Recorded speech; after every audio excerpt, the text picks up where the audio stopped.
So today I'm excited to be speaking with Professor Tanya Luhrmann. She is the Watkins University professor in the Stanford Anthropology department. She's a medical and psychological anthropologist and also an anthropologist of religion. More recently, she describes her work as an anthropology of mind.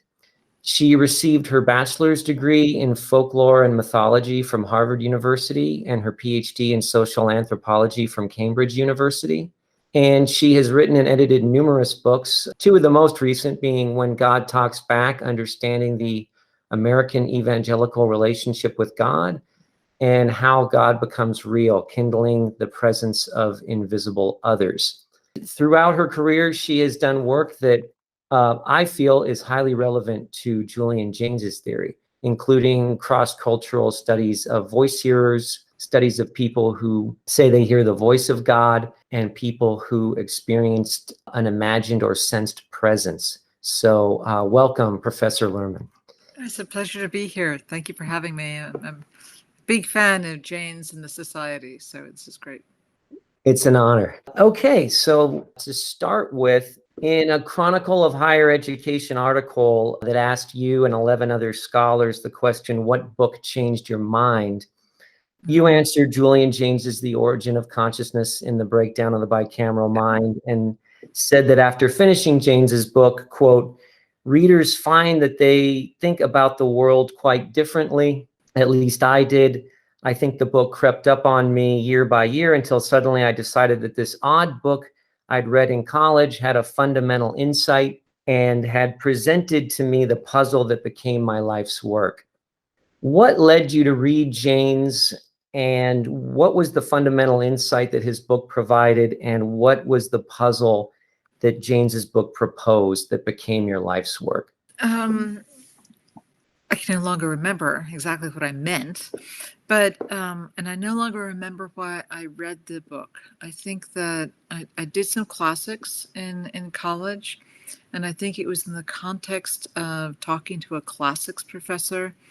I expect it was Bennett Simon, who was actually a psychiatrist and a scholar of psychiatric illness among the Greeks, who said, well, if I wanted, this was just a really interesting book. And so the reason it captured my attention was that people have these auditory experiences, and not everybody has them. That they're distributed differently in the social world. And I think that for me, as I now remember that book, which of course is a different experience of the book than when I first read it. For me, the deep puzzle is whether different ways of representing the mind and experiencing the mind enable or make possible these different kinds of experiences, in particular, the experience of voices. And so what's been fascinating to me is whether different ideas about the mind have sort of create these experiences of somebody else talking back.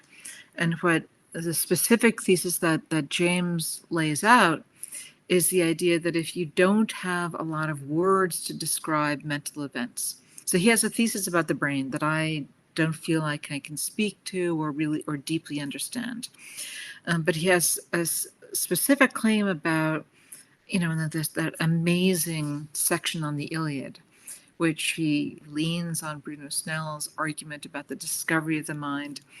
And the claim is that when people don't represent inner mental worlds, so in the Iliad, the claim is that people don't, the world of the Iliad, the world of archaic Greeks, didn't really have a word for mind per se.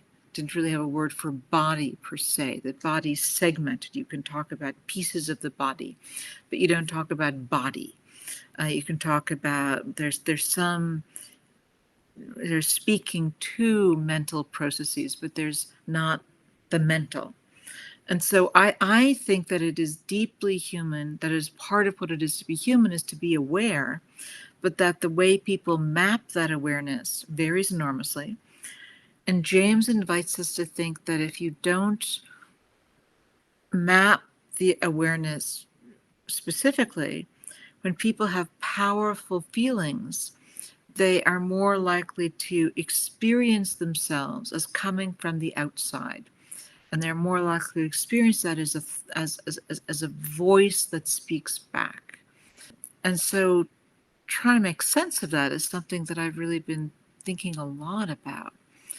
Because I think that what I see in my own work is that even in a Western context where people have very sophisticated ideas about awareness and very elaborate words for describing awareness, there's still something deeply true that when people have very powerful feelings and very powerful ideas, they're a little more likely to feel as if they are spontaneous, to feel as if they're not theirs. And when they do that, they're a little bit more likely to feel as if they are not only, they don't have their own agency, but they actually originate from outside, and they sort of come as if they're not their own voice. And so that's the puzzle that Jaynes laid down for me. Is it what it was? It's this model of representation, this texture of thought, and these phenomenological experiences in which people hear voices. Are those connected?